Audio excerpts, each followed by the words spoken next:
Hola, buenas noches mis hermanos. Espero que se encuentren bien.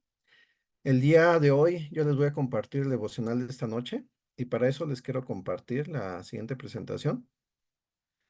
El título de lo que vamos a ver es este. Qué imponente es tu nombre en toda la tierra. Y este título se refiere a Dios. Es una alabanza hacia Dios. Para empezar les quiero hacer una pregunta y la pregunta es la siguiente. ¿Te gustan las canciones? Yo no he conocido a alguien que no le gusten las canciones. Yo creo que a todos en cierta medida nos gustan. Puede variar en cuanto al tipo de canciones que nos gustan escuchar, música clásica, rock, pop, baladas, música para bailar. Y nos pueden gustar diferentes cosas de las canciones. Pero yo creo que a todos nos gusta apreciar ese arte que nos hace sentir diferentes emociones que nos mueve a hacer diferentes cosas.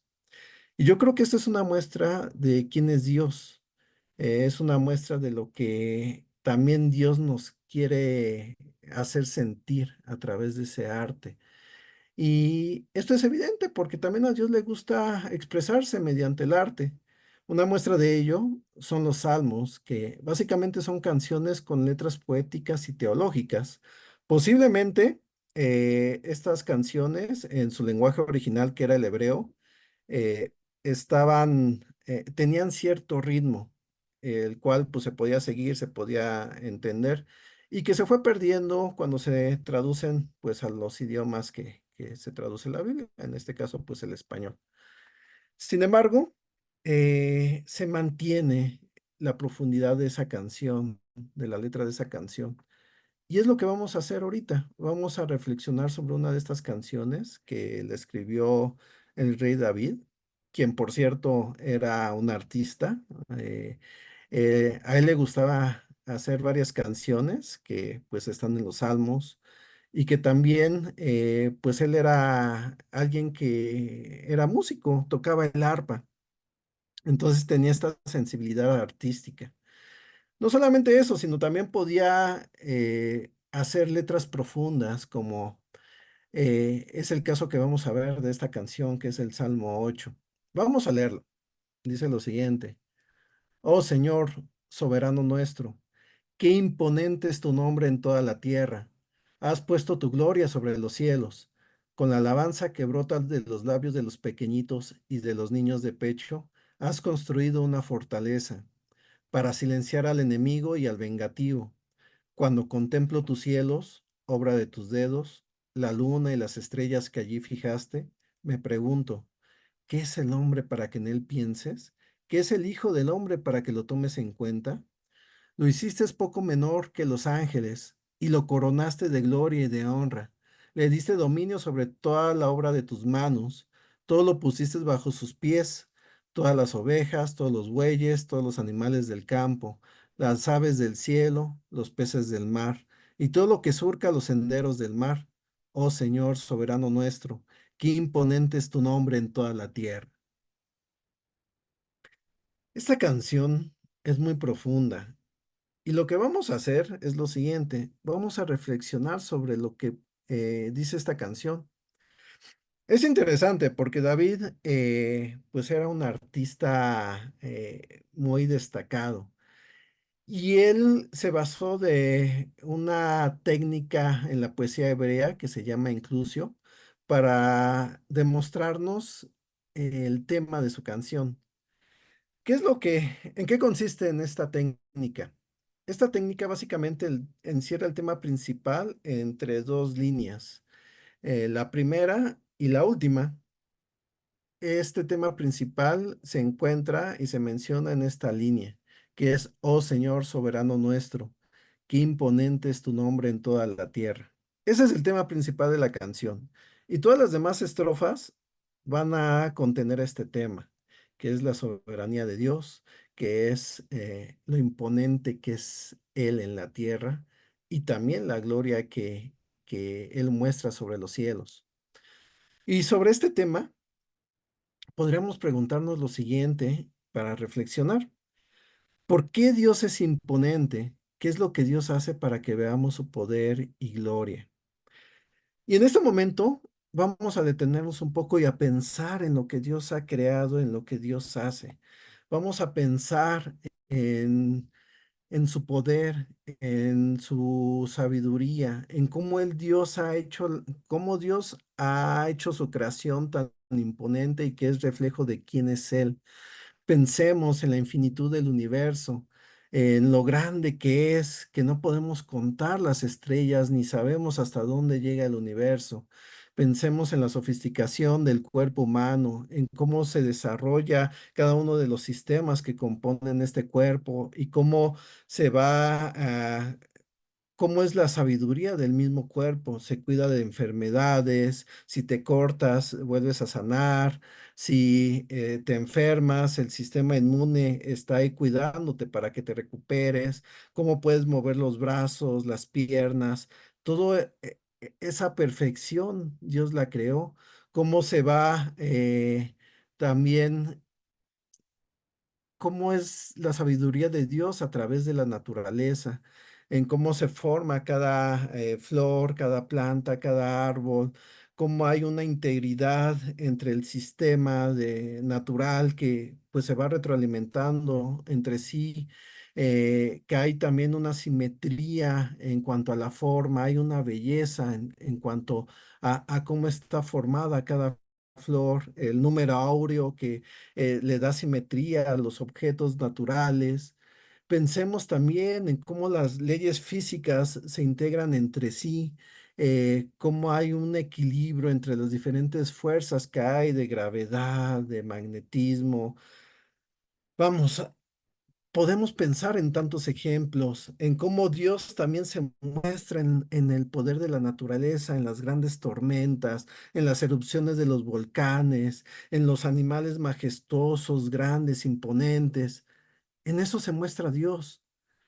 Pensemos en toda la creación, pensemos en todo lo que Dios ha hecho y admiremos quién es Él y su creación. Pensando en esto, David sigue desarrollando la canción. En el versículo 2 dice lo siguiente: con la alabanza que brota de los labios de los pequeñitos y de los niños de pecho, has construido una fortaleza para silenciar al enemigo y al vengativo. ¿Qué crees que significa? Al final, este es lenguaje figurativo. No es tan sencillo entender un significado preciso. Pero lo que podemos apreciar y lo que podemos pensar es cómo son los niños pequeñitos, cómo son los niños de pecho. Pues es la forma más indefensa del ser humano. Es el ser humano en su estado más débil, en su estado más humilde.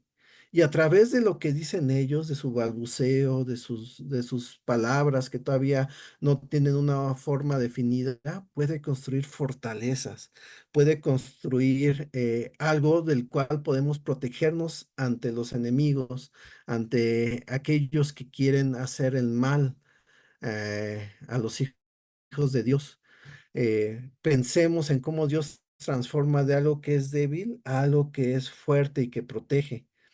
También esto nos hace recordar un poco las menciones de los niños en los evangelios, como por ejemplo cuando Jesús les dice a sus discípulos que hay que ser como niños para entrar en el reino de Dios, esto en Mateo 18, versículo 3, o como por ejemplo cuando los niños alaban a Jesús cuando está entrando en Jerusalén, en Mateo 21, versículo 16.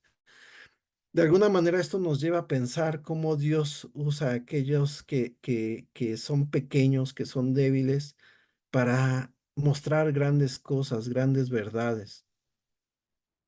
Pensemos también y reflexionemos en la siguiente estrofa de esta canción. Cuando contemplo tus cielos, obra de tus dedos, la luna y las estrellas que allí fijaste, me pregunto, ¿qué es el hombre para que en él pienses? ¿Qué es el hijo del hombre para que lo tomes en cuenta? ¿Por qué crees que Dios debería pensar en ti? Pensando en lo imponente que es, en su gran poder, cómo se muestra en su creación. Y nosotros que somos una minúscula parte de esa creación, ¿Por qué Dios debería de pensar en nosotros? ¿Por qué debería de pensar en quiénes somos nosotros? ¿Por qué debería preocuparse en cada uno de nosotros? Pues bueno, eso nos debería hacer reflexionar en que a pesar de lo minúsculo que somos, de lo débil que somos, Dios se preocupa por nosotros y nos ama. Dios piensa en nosotros y somos muy importante para Él. Y de hecho de eso se trata también la siguiente estrofa de la canción. Dice en el versículo 5: lo hiciste poco menor que los ángeles y lo coronaste de gloria y de honra. Le diste dominio sobre la obra de tus manos. Todo lo pusiste bajo sus pies, todas las ovejas, todos los bueyes, todos los animales del campo, las aves del cielo, los peces del mar y todo lo que surca los senderos del mar. Pensemos en cómo Dios nos ha creado. Nos ha dado la capacidad para hacer grandes cosas. Pensemos en lo que el hombre ha hecho a través de los elementos que Dios nos ha dado. Podemos gobernar la creación, podemos conquistar la naturaleza, podemos crear grandes cosas. Pensemos en la tecnología, podemos comunicarnos de aquí al otro lado del planeta en un instante a través del internet, a través de la telefonía, de lo que se ha descubierto y de la tecnología que se ha implementado. Pensemos en los grandes rascacielos en ciudades como Dubái, como Nueva York. Eso ha sido creación de la humanidad en las diferentes artes, cómo se ha expresado el ser humano y ha llegado a conmover y a entrar niveles tan sutiles y profundos en el pensamiento, en la psique humana. Ha podido controlar los elementos naturales para crear energía, ha perfeccionado la comunicación. El cerebro humano es una maravilla y piensen en cada uno de las técnicas de las ciencias en las que el ser humano se ha perfeccionado. Y todo eso ha sido porque Dios nos ha dado la capacidad para hacerlo, para pensar en ello, reflexionar en ello. ¿Por qué? ¿Por qué Dios nos ha colmado de tanto poder? ¿Para qué? Pues bueno, la idea de todo esto, y yo lo que he reflexionado a través de este tipo de canciones y de lo que he estudiado de la Biblia, es porque Dios quiere tener una comunión con nosotros. Quiere que nosotros tengamos todos los elementos necesarios para poderlo conocer a Él, para que veamos quién es Él y para podernos acercar con Él y tener una relación profunda y cercana. Eso es lo que Dios quiere y eso es lo que me hace reflexionar en este tipo de canciones. Entonces, este es un momento de reflexión, de meditar acerca de de quién es Dios, acerca de quiénes somos nosotros y acerca de por qué Dios nos ha dado todos estos elementos eh, con un propósito determinado, que es el que podamos acercarnos a Él, que podamos tener una relación profunda con Él. Y esa es la invitación a que reflexionemos en esto y podamos acercarnos a Él y a su palabra y podamos conocerlo y tener una cercanía con Él. Muchas gracias.